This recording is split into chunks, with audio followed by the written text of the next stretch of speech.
국정 곳곳에 촉수처럼 뻗은 도이치모터스 주가 조작 공범 이종호 씨의 영향력, 이종호 뒷배의 영향력은 가히 상상 초월입니다. 이종호가 지난해 8월 9일 통화에서 조모 경무관을 언급하고 별 2개 치안감을 달아줄 것 같다며 그 정도는 주변에 데리고 있어야 되지 않냐고 했습니다. 그런데 어제 MBC 보도에서 조모 경무관의 수사 외압이 확인됐지만 징계를 받지 않은 사실이 드러났습니다.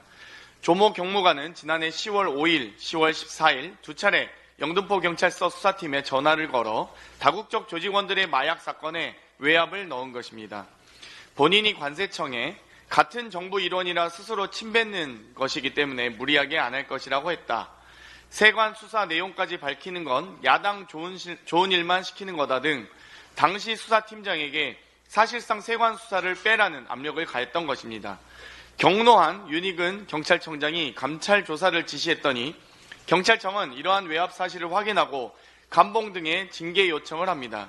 올해 2월 인사혁신처 중앙징계위원회에 넘겼는데 6월 초 인사혁신처는 불문, 징계 처분을 내리지 않았습니다. 이종호 녹취록에서 치안감 승진을 언급한 내용과 함께 치안감 승진 심사를 앞둔 조모 경무관의 징계 조치는 승진의 발목 잡힐까봐 불문에 붙인 것입니까? 임성근의 구명 로비 의혹처럼 이종호가 경무관 구명 로비를 했을 거라는 합리적 의심이 들 수밖에 없습니다. 윤 경찰청장은 이달 4일 직권으로 경고 조치만 했다는 것을 보면 현직 경찰청장을 넘어서는 윗선 라인이 움직였을 것으로 보입니다. 인사혁신처에 자료 요구를 하겠습니다. 당시 인사혁신처 징계위 명단, 회의록, 징계위의 조사 내용, 불문 결론의 사유 등 하나도 빠짐없이 제출하시기 바랍니다. 인사혁신처에는 누구의 개입이 있었는지 밝혀져야 할 것입니다. 내부 고발자의 고발도 기다리겠습니다. 더불어 최혜병 순직 수사외압 사건을 맡고 있는 공수처 4부 신모 검사, 공수처 2부장 송모 검사가 과거 이종호 씨의 변호인으로 선임된 전력이 뉴스타파를 통해 밝혀졌습니다.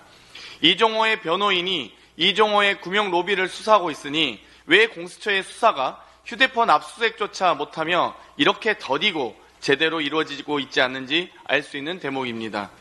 이런 상황에서 이종호의 허풍으로만 받아들일 수 없는 신비한 일들이 많이 일어나고 있습니다. 오직 특검만이 답입니다. 국정농단의 비선 실세, 이종호 구명 카르텔의 실체를 낱낱이 밝혀가겠습니다. 진술 회유 등 사건 조작으로 올라진 대북 송금 사건으로 이재명 전 대표를 괴롭히겠다는 검찰의 목적에 대법원이 맞장구를 쳤습니다. 이틀 전 대법원은 이재명 전 대표의 대북 송금 사건과 대장동 사건 토지 관할 병합 신청을 기각했습니다. 형사소송법에 따르면 토지 관할이 다른 여러 개의 관련 사건이 각각 다른 법원에 있을 경우 검사나 피고인의 신청에 따라 한 개 법원에서 병합 심리할 수 있습니다.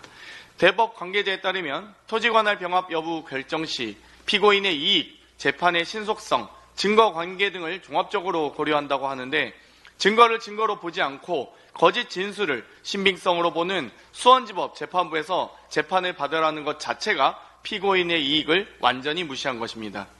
반면 재판 지연과 선고 회피를 위한 신청이라는 검찰의 병합 반대 주장은 받아들인 것입니다. 이재명 전 대표는 일주일에 최소 2회에서 많게는 4회까지 서울과 수원을 오가며 재판에 출석해야 하는 불이익을 받게 되었습니다. 누구는 압수수색과 소환조사 없이 공손히 서면만 요청하는 반면 누구는 의정활동 등 업무를 방해하고 사실상 감금이나 다를 바 없는 처사를 당하고 있습니다. 무도한 정권 들어 악마 같은 검찰의 행태와 이에 동조하는 법원을 보며 국민의 신뢰는 점점 줄어들고 있습니다. 하루빨리 검찰 법원의 신뢰가 회복될 수 있도록 민주당은 외압 의혹의 진실을 밝히기 위해 박차를 가하겠습니다. 이상입니다.